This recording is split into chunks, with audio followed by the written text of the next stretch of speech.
Hey everyone, Josh here. Thanks for tuning in to my Game 1 AMX 30B. It's a Tier 10 French medium tank. It's a good tank, strong tank. I like this tank. The gun, unbelievable gun. 0.3 accuracy, 2.09 aim time.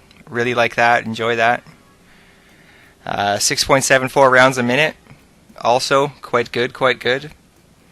Good traverse, 48 degrees per second, and the turret traverse is 38. There's not much armor on this guy, but it's a really fun tank. It's a really quick tank, only being 30 tons. It's got like a 720 horsepower engine, and that gets you going 65 kilometers an hour pretty quick.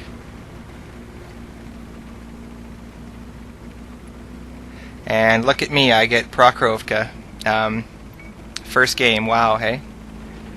Don't run into that very often. If you watch much of my videos, I tend to get crappy maps for tanks like this, where it just doesn't work out for me. And funny thing is, I was actually in a platoon right before this. I don't normally do platoon games for my Game 1, but had a platoon, and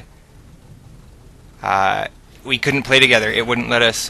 We tried to add a guy to the platoon, and then it just wouldn't let anybody platoon up whatsoever. So we were kind of, yeah. So we did the old 1, 2, 3, go.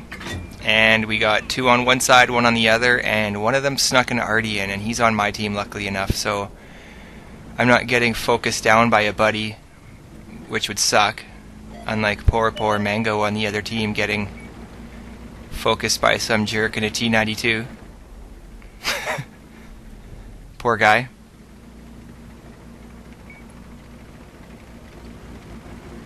He was camping anyway, that's all his fault, so really good hill poke tank. You can see that first shot on that waffle there. For me, it worked out really good. Got down really fast. I mean, this is 75. It is my bad chat crew. They got like 12, 13 perks, but it is a 75% crew. I had no problem getting that shot off, hitting him, and backing down without getting hammered on. The camo rating seems pretty good on this thing. My one big concern is that hatch that you see just glaring at you this entire time, right? It is big, but I think as long as you're not poking your entire tank out, only like the odd occasion will you be getting hit in that hatch. This thing seems to move pretty good in and out of cover, has a good camo rating, so I don't think there's too much to worry about that hatch, as massive as it is. Most people, when they see this tank, they're just going to snapshot you because of how bad the armor is on it. And I mean, it's not, yeah, it is bad actually. It's quite bad. It's quite thin. I mean, it's a 30-ton tank. We're looking at 80 mil on the front of the turret, 80 mil on the hull. I mean, the hull is quite angled, but let's just face it. It does have 410 view range, so that's always handy. I mean, a tank this light, I get how they base the hit point system, but it'd be nice to have a few more hit points in a tank like that has this poor of armor, you know. Can't leave that one there, didn't pen. That's just garbage. This is just a field day for me here. I'm loving this.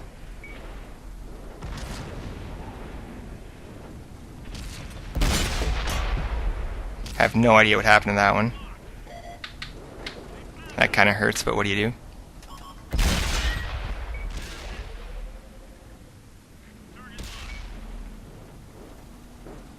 It's scary in a tank like this when there's that many Death Stars. You know, I mean, luckily those guys were up on that hill, detected fairly obviously, fairly early. I don't think it would take much for a Death Star to high roll you in this guy. Pretty much hit the ground near you and you're dead.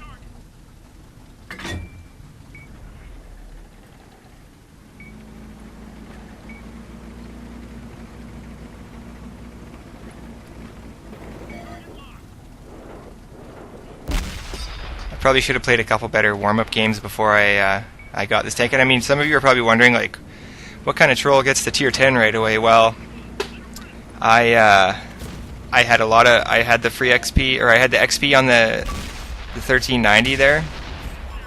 Saved up pretty much all of it for this 30B, and I had about 280 plus thousand sitting there. So I had ample XP to skip my way freely to... I even screwed up and got the one engine, and I did have to burn a little bit of gold on that because I got the bottom engine there. If you're skipping the tier 9, you don't have to get the bottom package at the end there. That it's just an engine upgrade that you don't necessarily need. It won't save you any XP on the tier 10. That was a mistake on my part. As was the push I made here, but I think I get decent spot damage. Actually, no, I don't really get decent spot damage here. Not many ribbons to go around. I just get really stressed out and wishing I could take back what I just did.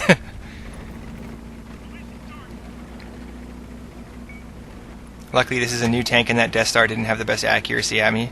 Still make me like my tank.